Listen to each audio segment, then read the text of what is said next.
سعد رضی اللہ تعالیٰ عنہ فرماتے ہیں کہ حضرت عدی بن حاتم طائی رضی اللہ تعالیٰ عنہ یہ حضرت علی رضی اللہ تعالیٰ عنہ کے ساتھ تھے. حضرت علی اپنے مقام استراحت سے آرام فرمانے کی جگہ سے باہر نکلے تو دیکھا کہ قبیلہ طے کا ایک مقتول پڑا ہوا ہے.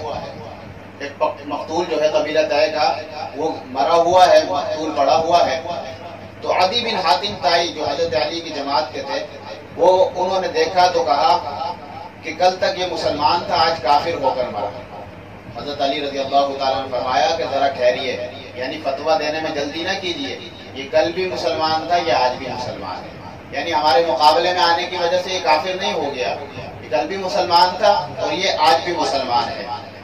اسی طرح حضرت علقمہ الیشکری سے روایت ہے، وہ کہتے ہیں کہ حضرت معاویہ رضی اللہ تعالیٰ عنہ کے لشکر کے تقریباً 15 افراد قیدی بنا کر حضرت علی کے پاس لائے گئے.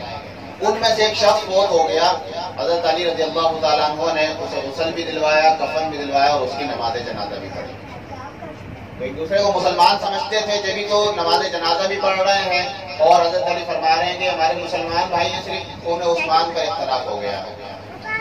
اسی طرح حضرت علی رضی اللہ تعالیٰ عنہ نے فرمایا قتلاہم و قتلانا فی الجنہ، کہ وہ جو ان کے مقتول ہیں اور جو ہمارے مقتول ہیں، یعنی جو ان کی طرف سے شہید ہو گئے، جو ہماری طرف سے شہید ہو گئے، ان میں سے کوئی بھی جہنمی نہیں ہے، بلکہ وہ بھی جنتی ہیں، ہم بھی جنتی ہیں.